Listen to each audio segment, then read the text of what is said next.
Let's be completely honest. Are you happy with your job? The fact is, a huge number of people can't say yes to that. Too many of us are stuck in a job we've outgrown or one we never really wanted in the first place. But we stick it out and we give reasons like, what if the next move is worse? And I've put years into this place. And maybe the most common one, isn't everyone miserable at work? But there's a difference between reasons for staying and excuses for not leaving. It's time to get unstuck. It's time for strawberry.me. They match you with a certified career coach who helps you get from where you are to where you want to be, either at your existing job or by helping you find a new one. Your coach helps clarify your goals, creates a plan, and keeps you accountable along the way. Go to strawberry.me/career and get 50% off your first coaching session. That's strawberry.me/career. It's a new week, and yet all four South African teams won again. Let's get stuck in.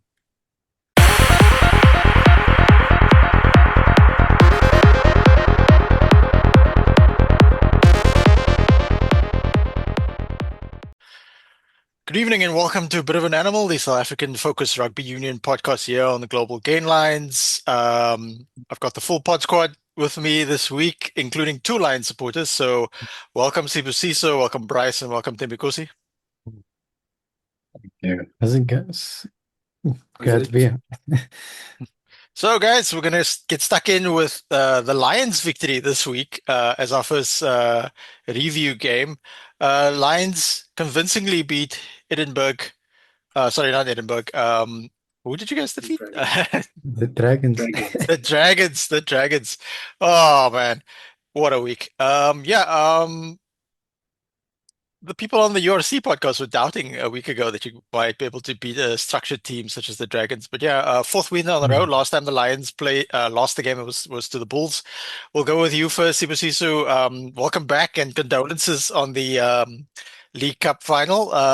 Your thoughts on the Lions victory? Thought I was actually gonna go last, but it's okay. Actually, the Lions game, I really enjoyed it, number one. But even though in the first half, I felt like, personally, I thought it felt like a tennis match, or a basketball match. Can you hear me? Yeah, we can hear you. Mm-hmm. Oh yeah. Oh, because I can see your mouth moving, so I thought you're speaking. So. Oh no, I was taking a drink of water. Oh, okay. So yeah, it felt like a basketball match because every time the Lions scored, the Dragons scored. I think the game started to go lose control from the Dragons after the second half when the Lions actually scored 3 tries without a response. But I really felt like maybe, which is something we actually spoke about on the text during the week, that maybe the altitude might come in and actually be a problem for the Dragons, because in the second half, the Lions literally walked away with it, besides the try they scored in the last minute. But yeah, I really think the Lions are actually coming good if they can sort out their defense. And with the next 2 matches at home before they go overseas against Leinster and Munster, I think they will finally play a playoff game. So yeah, I was really impressed with Siba Mahashi again for the second week in a row. I think he's actually the find of the season. He's actually the rookie of the year for me so far. And yeah, I was pretty even with Nico Steyn with Khapi is injured. So Nico Steyn actually controlled the game well at the base of the scrum and the base of the rucks. And he actually pushed. He did very well. So I was quite impressed with a lot of guys. Yeah. Give us your thoughts on Bronson Mills, because he got a couple of games last season, but then Yes. he's played just about every game this season. Not the biggest inside center, but very skillful. Yeah, he's very skillful. He's a Kes boy as well. And I think if you looked at their first try, they actually draw on his channel after he fell down, and that's when they scored their first try. Even actually their second try, they actually went through the same channel where we actually lost him. So I think defensively he's actually a good guy, and he's actually forming a good partnership with Henko van Beek. And in terms of attack, he actually can punch a few holes on the defense, and he's good. I'm actually impressed with him. And I remember when he was still in school, he was very promising, and I'm glad that he's actually showing his development now. Cool. Themikosi, I'm impressed with the quality you have on the bench. You've got a consistent team now.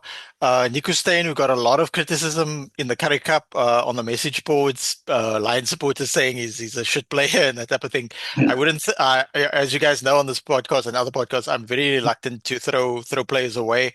You must be happy with the progress this season, and you're pretty much definitely going to get a UFC playoff spot for the first time. Just depends on how things sort of pan out. And yeah, well, you get 2 weeks off now because you're not in the Champions Annual Challenge Cup. Yeah. I don't know. Would it be too greedy to be also eyeing for like a top four so we can get like a home semi-final? Because that would kind of change things. I think if we could host, chances of us winning that match goes a little bit higher. But yeah, coming back to Nico State, I liked how him and Mahasha were kind of like running support lines because every time someone was making a break, Mahasha or Nico State was always on the other side following. So for me, I think I was critiquing. I did critique him a lot because I kind of expect. I feel like when you get to a certain point, or let's say the URC, I think it's a professional tournament. You should not be allowed to make minor mistakes because basically this is the platform that is going to be used for judging whether you can be a Springbok one day. So I think taking that into consideration, he has improved his game. I don't know. I think he's basically the Lions' second scrum half, right? Currently, right now, and I think Yeah, he's well, playing very well. yeah, I mean, to have that type of quality, to have Nico Steyn, Hashim Pete, and Krapis, that's definitely not a bad thing. So that's quite decent in terms of depth. Your thoughts on Sipa Mahashe as well? I mean, he broke through. He's only 22. It's another man of the match performance. What can you say? Like he's just been great. Like I don't want to put that pressure on him, but he's kind of giving me Sia vibes. He's always there for the teammates. If you look at the whole match, if someone has the ball, he's always like there. I remember my coach when I used to play Frank, he's always told me that you need to be like within 5 meters of the ball, and he's always within 5 meters of the ball. Whether he is just trying to win a turnover, maybe he's just trying to clean someone off, or he's there just waiting to receive a pass so that he can break through. He's doing a lot. He's having an amazing So season. I think we should shout out Eddie Davids. Yeah, I get that name wrong again. What's his name? The prop from Griquas, yeah, Eddie Davids, who's on loan. Many of the loan players from Griquas have returned to Griquas and now playing for Griquas in the SA Cup, and that team that Griquas have in the SA Cup, which they built over like 4 year period. It's very impressive across like club rugby and like scouting from teams like the Griffins and stuff. But the fact that Eddie Davids, the Lions are so reliant on him that and impressed with his performance that they're going to continue to keep him for the rest of the season, despite maybe not so much because of injuries, but because of his performance is good. I think it speaks well of the South African system where you can play club rugby, you can play in what people might think is obscurity of the SA Cup, you can play even Currie Cup First Division, and you can make your way into the Currie Cup Premier Division and then URC and so on and so forth. Bryce, your neutral opinion on the Lions winning 4 games in a row thus far, including a victory against the Stormers not too long ago.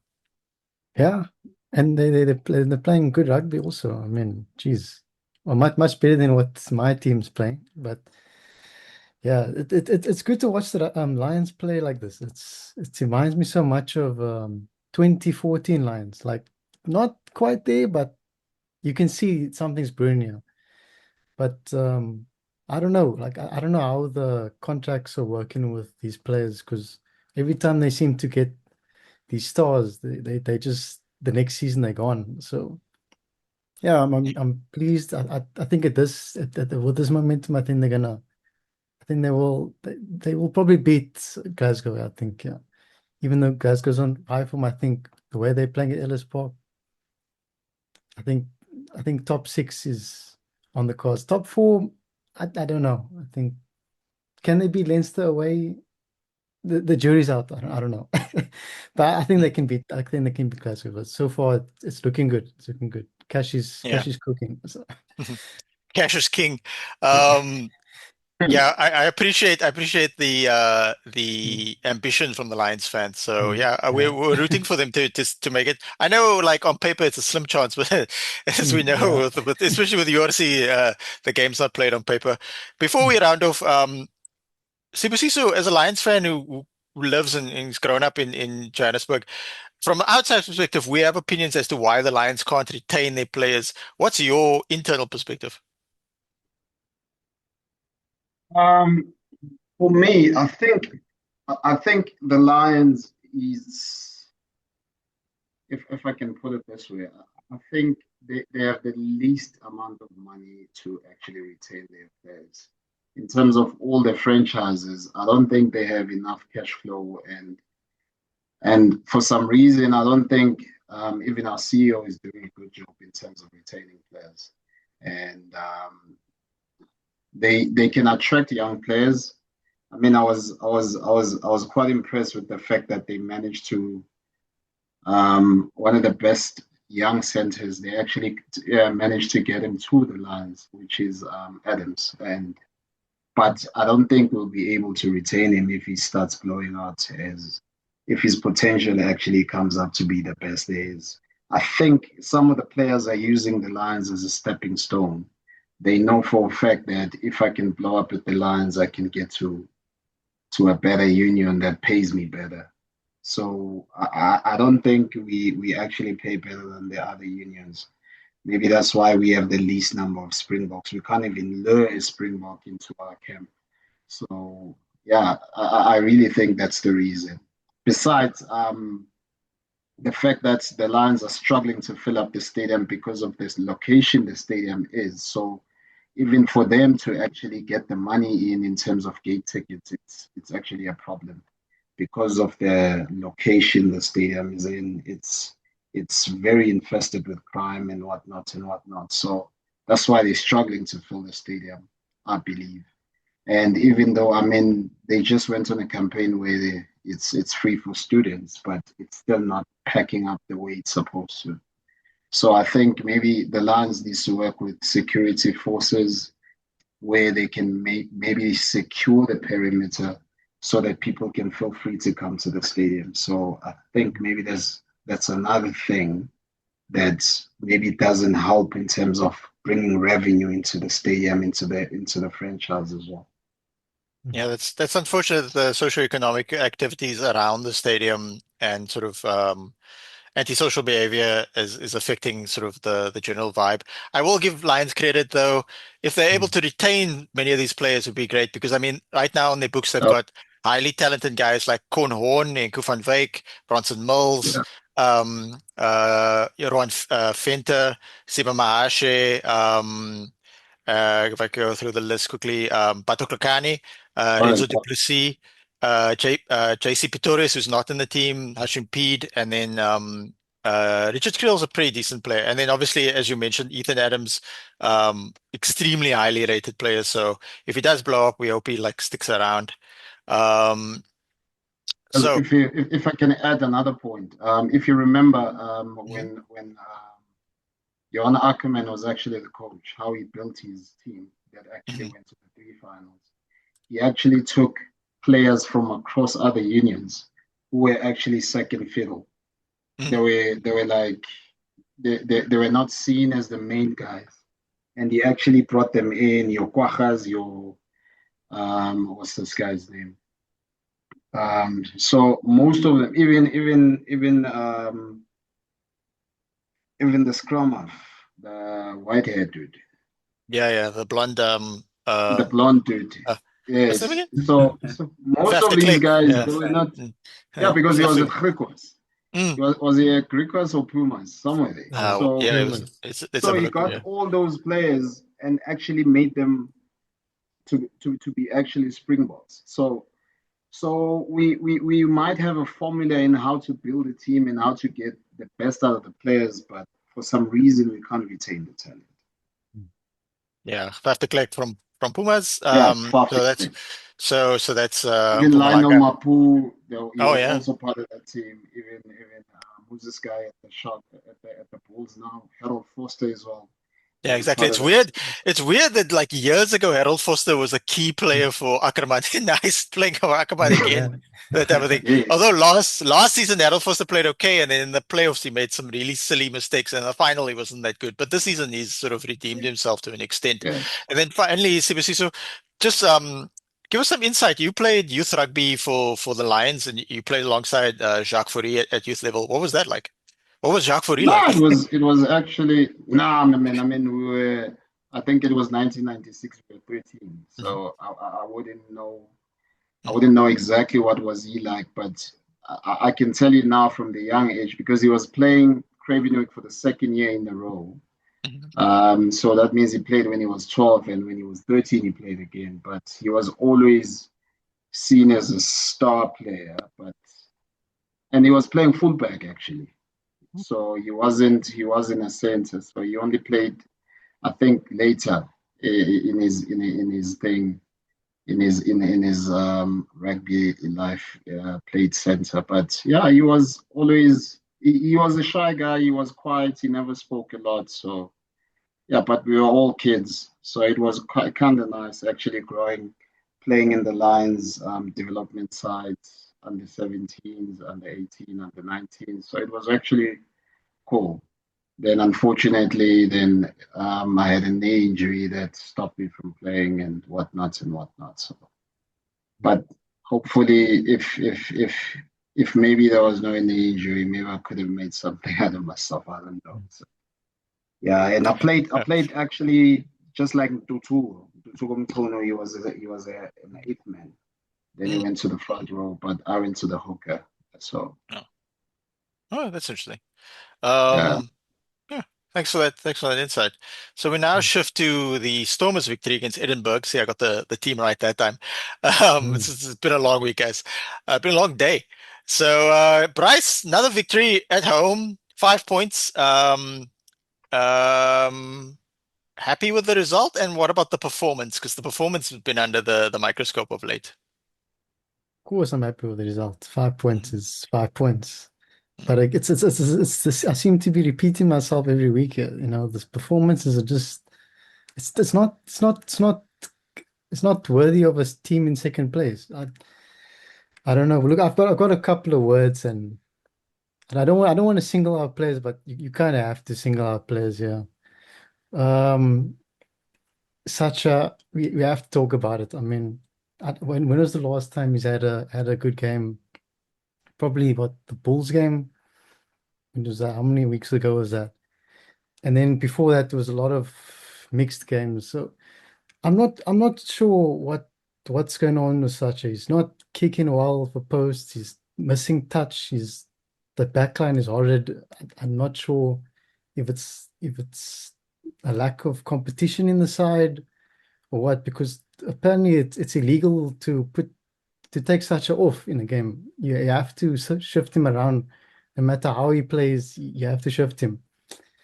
So yeah, I don't know. Like I would like to see Yuri get a chance again at 10, because I think we need to see someone else at 10 now, because the backline hasn't been working. But other than that, I think again the forwards impressive again. I'm so grateful that we have that loose trio. I think that loose trio is, I think, I don't know if I said this in the beginning of the season, but I think that's probably the best loose trio in the competition. Some might disagree, but I think that's the best loose trio in the competition. Our front rows has been cooking. No matter who's in the opposition, we cook them, except the Sharks. Otherwise, they've been cooking every team. I'm not sure about the Willems at 14. I don't think I saw much of his value there. I think he was supposed to be almost like a second fullback, but then we didn't really see it until late in the game when Warwick Gelant had that 10 minutes of brilliance and just swung the game. But yeah, I don't know. I'm waiting to see that Storm's performance. I'm waiting to see that team that's in second, that's challenging for the title. So hopefully, I don't know. I don't think it's this week because Dobbo loves to send half a A minus B plus teams overseas when he says he's going full metal jacket. But I think hopefully we see it in the last two games because at the moment I do think we're going to get poached by one of these plucky teams. Maybe it's going to be good. I don't know if the Sharks are going to make eighth. Maybe it's going to be the Munster or Bulls or something. But at the moment, I just don't think this team looks like a title winning team. So your concerns are that despite the league position, once you get to the playoffs, and you will definitely host a last Yeah. 8 game, a quarterfinal at Cape Town Stadium, probably a sellout, that the team might have a bit more dynamism for you. Credit to Warwick Gelant, by the way, came in for valid criticism, and on this podcast and others, we critique people when it's warranted, not just for shits and giggles. But yeah, 3 assists, very dynamic play. And then obviously Dobbo coming out in support of him, which coaches should do. If players are under the cosh, coaches should, no matter what's happening behind closed door, coaches should come out and support their players so that they can get that sort of sense of confidence and stuff. Shout out Nchunu. Yes, he got the yellow card for a silly mistake early in the first half, but he came back very strong. He was involved in a lot. He's a very mobile, strong, running front row forward because he obviously started out as a flank. Sibusiso, we are South African rugby supporters, but the Stormers are technically our best bet to win this tournament. Your unbiased opinion of your brethren down under? Honestly, okay, when the season started, I would actually agree and say they were actually the best side. But right now, like Bryce is saying, they don't look like a championship side anymore. But when everything started, they started like a championship side. Because if you look at Saturday's game, I think that game was even Stevens until when the 60th minute when the Tugo's try came in. And I'm like most of you guys, I'm actually impressed with Tutu. I mean, he gave an assist in the first try. I think it was his assist, and he's actually always on the shoulder of whoever runs with the ball, and he still plays like he looks forward. So yeah, I think if maybe something changes, or maybe it's because Sasha is not playing well, and he's their playmaker. So maybe if Sasha can actually come back on form, then maybe the Stormers might look like the best team again. But for now, um, they don't look like the best team that can actually win a championship, even though they are likely to host a playoff game. Maybe being at home, it might push them to win, but I don't think if they can go overseas, they can win a game even against an Ulster. I doubt they might even win a game against an Ulster, but hopefully they're gonna change. Their form is gonna come back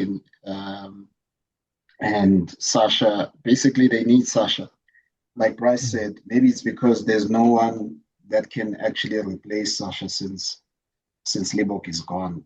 But now that he's the main guy there and he's not performing, so I think the team actually also struggles.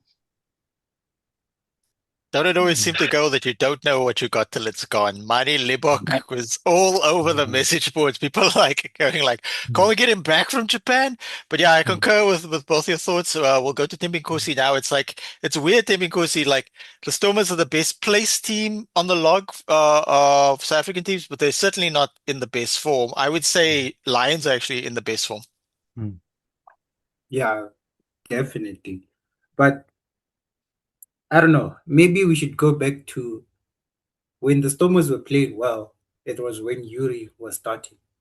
That's the first couple of games. That was Yuri Matia basically playing. Maybe we should go back to Yuri and put like Sasha on 15 or somewhere. Since Haaland has his, I know he just had a nice game, but he has his days. And who's the other one? Is it Zaz also has his days? It's people that can, I don't know, I feel like they can move. It's I'm waiting for a point where maybe it's like a Cape Town. I don't know. Maybe it looks like everyone in the team is playing kind of the same way, where they have good games, they have bad games. Maybe is that maybe your DNA, Bryce? Like, aren't you seeing, like, it seems like every player has that kind of thing going? Maybe more or less the forwards, more of the back line. Yeah, I think Dobbo gives this team too much freedom as well. I think he allows Haaland to do too much in some of these games. I think if you watch some of these games where he has to run it back, then he has to do that flick behind, and then it drops into touch, and then it's I don't know, but I don't know. Dobbo says we ought to play to entertain the crowd, so I, gue- I guess he's just fine with that looseness, that freedom. I don't know. It seems It's like currently that whole working though. backline. Excuse me. I mean, it's currently sort of working. I mean, is it really working? I mean, if that forward pack You're wasn't winning. if that forward pack wasn't winning scrums on every scrum, I don't know if that would be working. But look, if Haaland starts cooking in this part of the season, then fair enough. Fair enough. This game works. But if Haaland doesn't cook, well, then it's then it's something else. Yeah. We'll have to see how the season pans out. I mean, sort of armchair coaching could say like Mm, Mattia 10, mm, Reinach at 9, mm, what's his name? Willemse 12, mm, Rowanel 13, and then mm, Sasha 15. We might see mm. that, and then any combination of wings around them, that type of thing. So Mm, yeah, we'll get to the previews of the Champions Cup, but yeah, mm, Stormers are facing Toulon away from home, so that's going to be mm, tough. But in the URC, if the Stormers were to play any team away right now, anyway, hopefully they keep second place. I really hope that they actually get first place as well. mm. It can happen. I mean, Yeah. Glasgow are ahead of them, but right now, if they stay in second, the only team they would face in the playoffs away would be Glasgow in Scotland. Mm. So yeah, we'll see how the things pan out The in the next Lions, few the Li weeks. the Lions must do us a favor there and just beat Glasgow, give them 0 points. Yeah, Then we, yeah. then we, Defeat Glasgow, but don't give them two yeah, losing bonus points like yeah, the Bulls did this week. yeah. Just what the heck? By the way, Mm, if you're watching this on YouTube and you're wondering where's Jean, Jean, the Bull supporter who's been on most pods, he was only take one or two pods off. He's camping. Why? Because we're South African. That's why. mm, All right, guys, we move on swiftly to the Friday night fixture of the Sharks. Sharks defeated Cardiff in an up and down game. Unfortunately, star boy Lewin Gillemier got injured quite early within the first 10 minutes. Conflicting reports if it was HIA and or hip, but we'll look into that. Overall, the Sharks started well, and then Cardiff came back in. And then the way the Sharks stemmed the tide of the Cardiff momentum was is they brought Ox and Chair on. And the Shark scrum, which had been sort of like 50-50 with the Cardiff scrum, started completely destroying them. So the Sharks started with Henry Jacobs and Faison Bata and Fatu Kanyane as the starting front row. We were doing okay. And then they brought Scarlet's legend on, Eddie Swart, formerly of the Pumas as well, Oxenche, and obviously and Vincent Koch. And that sort of gave them the momentum back because almost immediately they got a scrum penalty, and then that like marches you up the team. Sorry, up the field. So look, they got the result. I am disappointed that they only got 4 points. Very annoying. We'll look at the log later, and you'll see that Sharks now, their chances of making eighth somewhat slimmer because of the results, not just of the Sharks game, but of the week in general. Sharks only got 4 points, and they gave Cardiff a point, so that's not ideal. Um, and the Sharks are playing in the Challenge Cup after this. Shout out to Pepsi Buthelezi, former Babybok captain, played mostly 8 his entire career.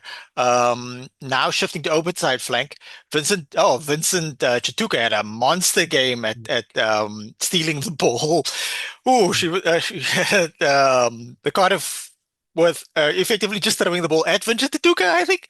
But yeah, credit to him, fantastic in terms of stealing the ball from Cardiff. Whereas when the Sharks were throwing their own line out, they were throwing to other people. Most notably, young lock Emil van Heerden. Jason Jenkins had a good game since he joined us from Leinster. I expected more from him. I mean, he played for the Bulls. If you get a lock from the Bulls, you expect a lot. So he played for the Bulls. He played for Leinster. I think he played for Munster for a short season as well. Everybody plays for Leinster and Munster, it seems, including Erge Snyman, who's unfortunately now out for the season because of a knee injury, which is going to fix the Springboks as well. We are a bit thin in terms of lock. So yeah, Corne Raal off the bench was solid. Young Janus Potgieter off the bench, he was solid. Interestingly enough, Barry Davids had an injury that he caught in the Currie Cup, and his development has been really good. But then he came back and he played off the bench, I believe, recently, and he played this whole game, despite the fact that equally talented, also I will say also talented Ross Padilla was on the bench. Jean Smith also didn't.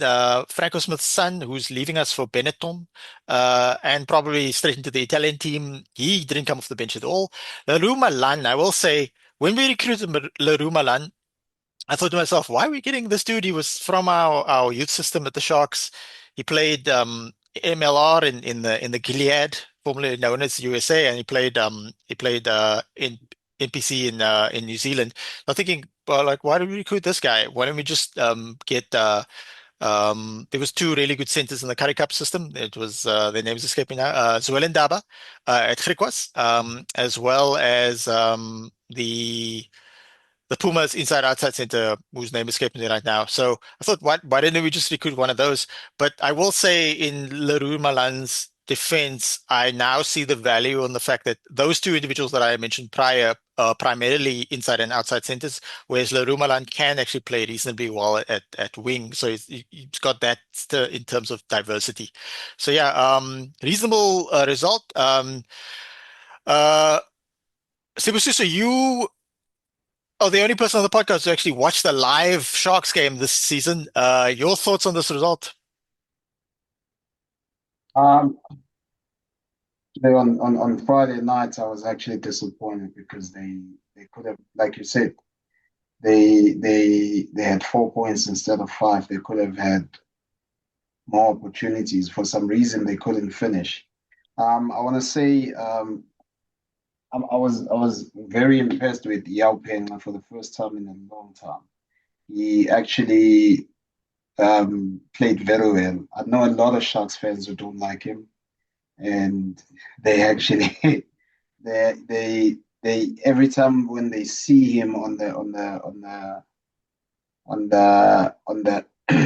the lineup, they be like, okay, this guy is still here, and for some reason. But yeah, like you stated earlier, it was quite impressive when the front row actually came from the bench and actually started dismantling the Cardiff guys. So yeah, I was pretty disappointed with the fact that they couldn't get 5 points. But overall, like you're saying, Pepsi played well.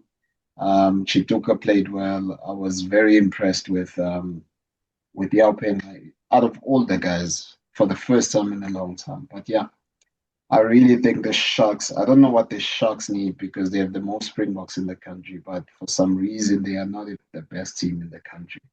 Maybe the Sharks Springbok players want to play for Racing, not for any other guy. So I don't know.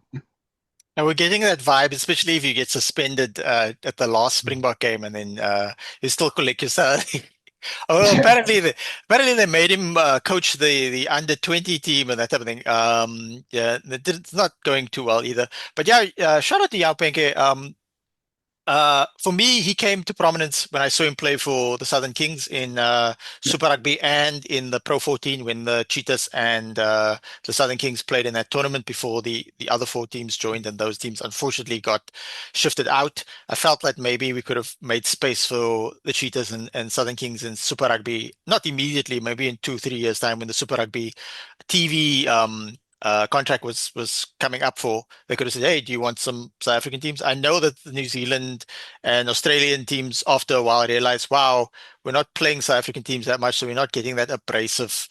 Yes, it's tough flying from New Zealand to South Africa, but to do the tour, but Yeah. you gain. They didn't realize what they were gaining from it. So shifting to fullback last week also we praised him because he had actually had a good game. He gets a lot of criticism because his form has been up and down, but the reality is that even Makazola Mampimpi's form has been up and down this season. I mean, he had a blinder of a game last week when it was 100th game, scoring 2 tries, one at the death very well. But even in this game, Mampimpi was a little up and down. He again, like the Cardiff players, seemingly very good at goading Mampimpi into doing silly things. Like last season, I didn't get to unpack this on the URC rewind. But last season, Makazoma Pimpi and the Cardiff player were doing handbags, but the Cardiff player also should have gotten suspended, but somehow only Mampimpi got suspended, which I'm still pissed at. So yeah, he had an up and down game. I will say Ethan Hooker was back after immediately back into the team after his dad had passed away. Condolences. So what was in there about Ethan Hooker is it was so good in the air that you could actually see Bradley David shift his body to not kick on the one wing, but only kick on Ethan Hooker's wing, and it always worked out. So Ethan Hooker, like the find of last season, playing super well. So yeah, we'll see how things pan out because the Sharks have a Challenge Cup game, a tough Challenge Cup game against Connacht and Galway, which we'll preview a bit later, and then we'll see if they win or lose that game. If they win, they'll play another game, but then they have to come back and then they have to play URC games again. So I believe. Oh no, not coming back. If the Sharks if they beat Connacht, they'll play another game in Europe, and if they whatever happens in that game, they've got another 2 games in Europe. So it's a 4 week tour possibly coming up, but more likely a 1 week tour, bit of a break, and then a 2 week tour. And then they got 2 games at home in South Africa against the Italian teams, which will hopefully get all 10 points. All right, guys, we do not have Jean on the panel this evening. Temikosi, were you able to watch the Bulls' impressive victory this weekend? Uh, I did, but I was actually doing a little bit of work, so it was kind of like playing in the background. So I can't really give like a full assessment of what happened in the game. But from the bits and pieces that I saw, it was kind of like a tit for tat game. It was kind of like going back and forth. The Bulls kind of took the lead. They made us seem like it was going well, but then their defensive patterns and failures came back again, and they started losing again. And by the time I actually focused on it, it was when Monster was actually trying to come back. And I actually thought, like, are they really going to lose this match after all of this? After all the work they put in, is this really going to be? But yeah, they ended up winning. So it's I feel like also even with the form they're in, they are probably also the other team that is the most likely to go far in this tournament. So we kind of have to kind of like give them credit and hope for them to do well. So yeah, Yeah, that's just my thoughts. interesting team selection as well from Ackerman. Sedman Khan shifting to outside center from inside center. I mean, like we talk about the Lions bench is very good. The people on the Bulls bench, Marco van Staden, who can play a really high level hooker and loose forward. Jan-Hendrik Wessels, incredibly powerful loose head prop. Kobus Visser, a very young, very talented lock. Cameron Hanekom back from injury. Zach Berger, quality player, also former Griquas. Chisel Jooste, like superstar under 20 player, and then David Kriel, who shifted to the bench in with the backline of Willie Leroux starting, Kenan Moody, Sedman Gans, as previously mentioned, veteran Errol Foster, and Curtly Arendse back from his sojourn in Japan. Andre Pollard, fantastic game again. Embros Papier in the same boat with Trokis Augustus and a few other players like knocking on the Springbok door. Bryce, the Panthers and Munster lost to the Bulls, but they did get 2 losing points. Your thoughts? Yeah, they played much better this week. I don't know if it's the Casey Crowley factor because they look like a totally different team on attack. Last week they couldn't score a point against the Sharks. Here I think they butchered this game. They should have. This game was here for the taking them. I mean, how many mauls on the 5 meter? They just coughed up the ball. So yeah, I think Munsters. They're getting back into the. I don't know if I can say that yet, but after this game, they look pretty good with Casey and Crowley. So yeah, Bryce, are they? Bryce, were you in attendance when Munster pulled off a miracle and defeated the Stormers at Cape Town Stadium? No, I In the, wasn't. ah, But that was such a yeah. That tell us, was tell us supposed to be about. that was supposed to be the game that Kitsov was going to be like the greatest ever, like ever URC player right there, ends off his career and then didn't pan out. But yeah, I think Munsters they're dark horse. They're dark horse. Yeah, when they have Mm. Crowley and Casey, they do look dangerous. So what was that evening like, Bryce? Were you guys braaiing and preparing for the game and stuff? I think it was was a late night game. I think it was 8 o'clock game or something. So we just had some fast food, Mm. some KFC or something, and then we got down after that mining intercept. I was like, okay, here we go. This is it. We're about to cook Munster, and mine is going to be the greatest ever flower off in Stormers history. Not that he isn't, but that was the game. I said, this is it. Yeah, Okay. good. Yeah. And then Munster scored a try, and then we scored a try, and then I think it was like 75 minutes. John Hartnett with a classic Snyman offload scores a try in the corner, and then I was like, oh, that was I was so despondent after that. I was like, oh, can't believe they threw that away. Obviously, we had another chance at the end there with the line out, and then. Yeah, I couldn't believe it, man. I don't, I think that game to me is like how the Sharks think about that Bulls 2007 game. That's how it feels. Yeah. No offense. Yeah. Oh, say again? Sorry, I didn't get that. Is it too painful? Sorry. No, listen. Oh, you talk about the 2007 Super Rugby final. Sorry, Yeah. I was doing the other thing on the screen. I was bringing up the Yeah. other slide quickly. Yeah, the 2007. Oh, why didn't Francois Steyn kick the ball out? Why did he just kick the ball out? We were so close. That was like the closest we got until like the 2020 when we were doing so well, and then we fell apart. We'll look now ahead to the Challenge and Champions Cup fixtures. So the Sharks are in the Challenge Cup and they're taking on Connacht on Friday night. Not going to be an easy game. So guys, big news. There'll be 2 Bit of an Animal episodes every week on Mondays and Fridays for most weeks when we're available. And the Friday game will be more of a in-depth review show. So this is the early preview show.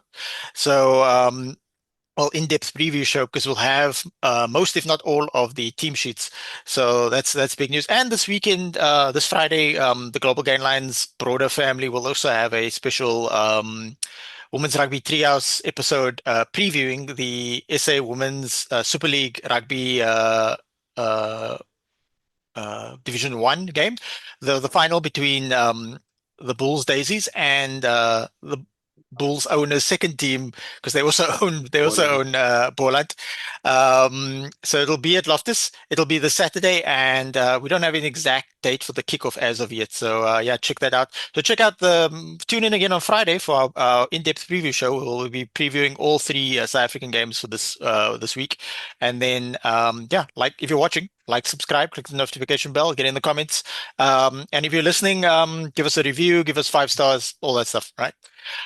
Connacht Sharks 9 o'clock kickoff Friday night. It's all going to depend on what team the whole Sharks season rests on what team they're going to pick on Thursday for this game that kicks off on Friday. So there's been a lot of debate from all teams of like every team that's both in Europe and still vying for URC, possible winning the URC. There's a debate as to how do you manage your resources? Do you focus entirely on the URC? Do you focus entirely on the Challenge Cup? Like we know for certain, Benetton are full-on Challenge Cup team this season. They're just trying to win that.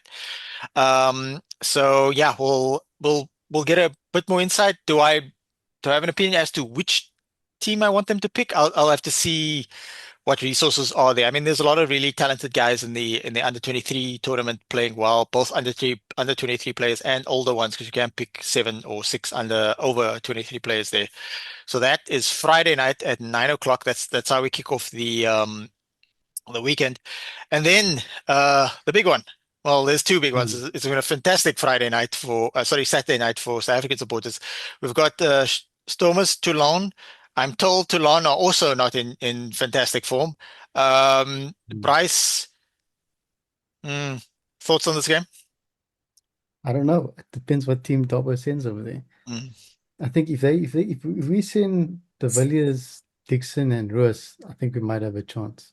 But if we don't, then usually it ends up being these blowouts. But I've got a feeling that Dobbo is gonna put based off that team he sent in the under 23 cup, I think he's gonna bring Khan and Yuri and Watzenberg into that team. So it's not a terrible team, but we could have a chance. But usually when Dobbo doesn't send the best, it doesn't go well. So hopefully he sends a respectable team. So otherwise, I might tune off halftime if it gets ugly, like the Harlequins game. They're not sending their best. Anyway, this is the quote. And then we go immediately afterwards on Saturday night at 6:30 kickoff, South African time. Sibusiso and Thembinkosi, your Gauteng brethren. You guys are both Gauteng based, so now because the Lions are out, you gotta support the Bulls. And the Bulls are away to Glasgow, tabletop in Glasgow. We can't write the Bulls off Thembinkosi because I mean they did beat Leinster at the RG something. I forget the acronym for that small Leinster stadium a few years ago. Excited to watch the Bulls pull off an upset, Thembinkosi? I'm hoping for an upset. Let me say that. But now I'm just looking at how the Bulls are playing and looking how Glasgow is playing. If they don't sort out or find a new defensive pattern before then, Glasgow is just gonna keep. I mean, I know they also gonna score, but it's just gonna. I don't want to watch a match that goes like 15-45, and that's like the final score of the match, because it seems like that's probably what's gonna happen, unless if the Bulls don't want to fight back. But they should put up a fight. Yeah, I don't care how the Bulls win. I want them to win. If it's 6-5, I'm cool as well. Score prediction, Sibusiso? For the Bulls game.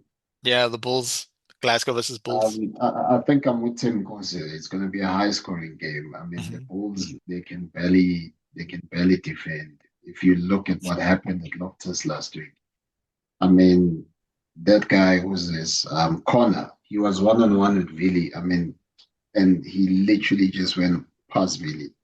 Maybe Vili should call it a day.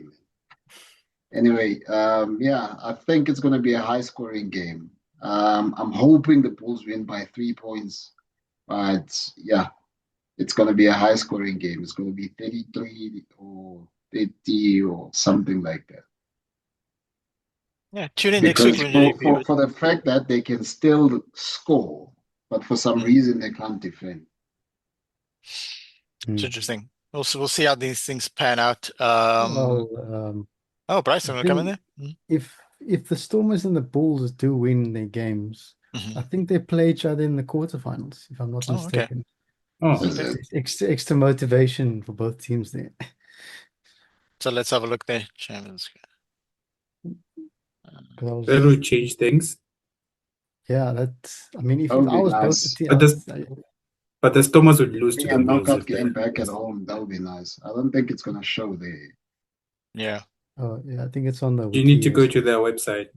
Yeah, the actual. Is that it? Mhm. Oh, Is there that you this go. year's one? No, that's 2025, I think. Might be. Yeah. All right, we'll take your word for it. Yeah. That would be kind of cool though, if it does Yeah. pan out like that. Mm. Again, like we said, reiteration, Bulls Daisies versus Sanlam Boland Damas. Well done. I mean, VP were favorites to make the final to face the Bulls, but Boland Damas punching above their weight. Very good team. Like I said, I was able to watch the Sharks, well, VP versus Sharks at City Park in Athlone. Fantastic game. Uh, Western Province, very good backline moves, very talented, and it was fantastic to see the players who were not selected and or were injured in the stands, really going wild for their teammates and supporting them. That was fantastic. The other tournament that we look at briefly is the SA Cup. So Griquas Mm. dominating. Why? Because they have a near URC level team, and not for buying. They didn't buy it. They built it. They built it from the mud. The more recent results in this tournament, round four, we had the Cheetahs, who haven't been doing that well, defeating the lowly EP Kings. Griquas finally not putting 100 on a team. Griquas has been putting three digits on most teams. So actually, Griffins somewhat of a fight back from the Griffins. They're getting one try, but Griquas putting out a fantastic team. Leopards, by the way, wow, this is more the bottom of the log fight between the Border Bulldogs and the Leopards. Leopards from Potchefstroom doing quite well. And then the team of the tournament, Southwestern District Eagles, coached by former Springbok and former Bulls and former Stade de France coach Heineke Meyer, defeating well organized and well supported in terms of finances, Sanlam Boland Cavaliers.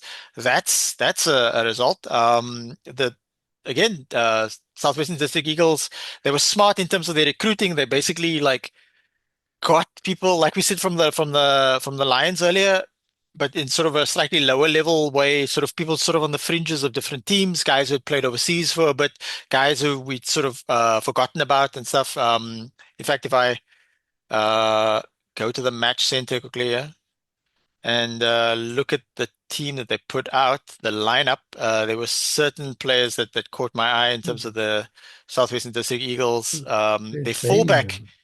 Their fullbacks got played for the Stormers at URC level or Super Rugby, I forget.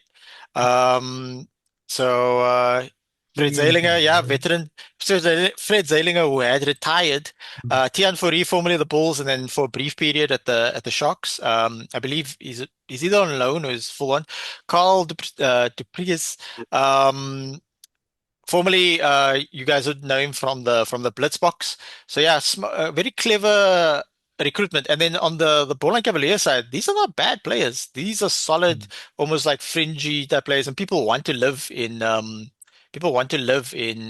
Wellington. So if we look at the log, full complement of points after four games for Griquas. No surprise there. Super surprised to see Southwestern District Eagles. Yes, they beat some of the lower, lesser teams, the bottom five teams. It's interesting because this tournament going into it was like there's a top four and then there's the other six teams, but it's very much a top five now.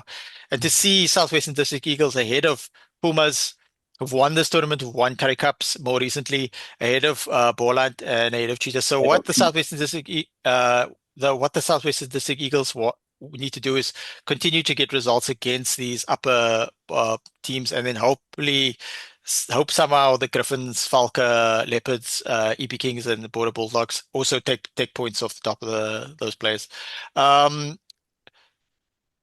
Sibusiso, have you had any chance to watch this tournament in particular?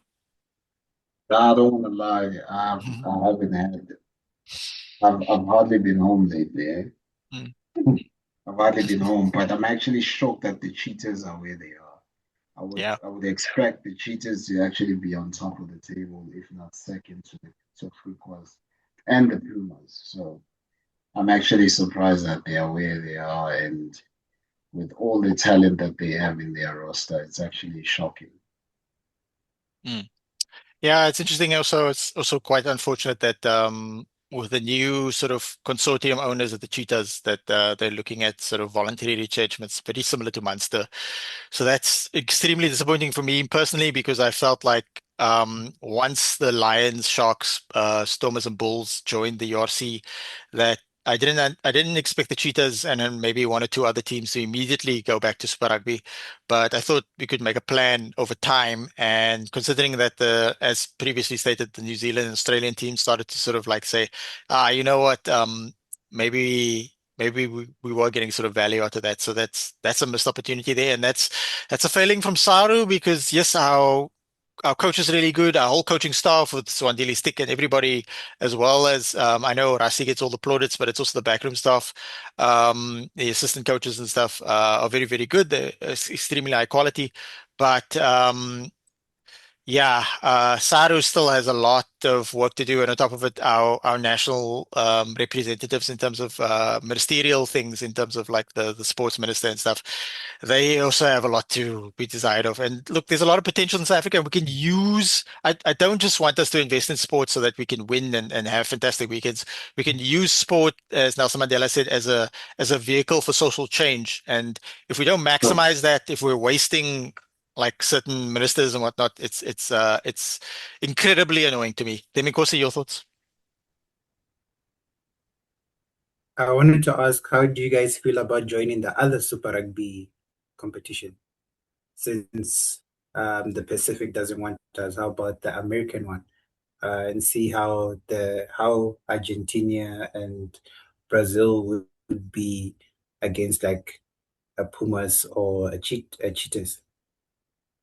That's actually not a bad call, actually. It would be nice to see Griquas against, what's it, Penrol or whoever these teams. I mean, Yeah. I think some of these teams in Super are basically the national team. So it would be nice to see them match up. And I think they would love to have the extra games. Yeah, I checked online the other day. I was like, "Where's Grant Hermanas these days? What happened to him? He was like a really prominent for. He's playing in Paraguay." So I was like, "Yeah, good for you, bye." So it's probably fantastic weather down there. All right, guys. Nice, brief, to the point episodes. I appreciate everybody's time.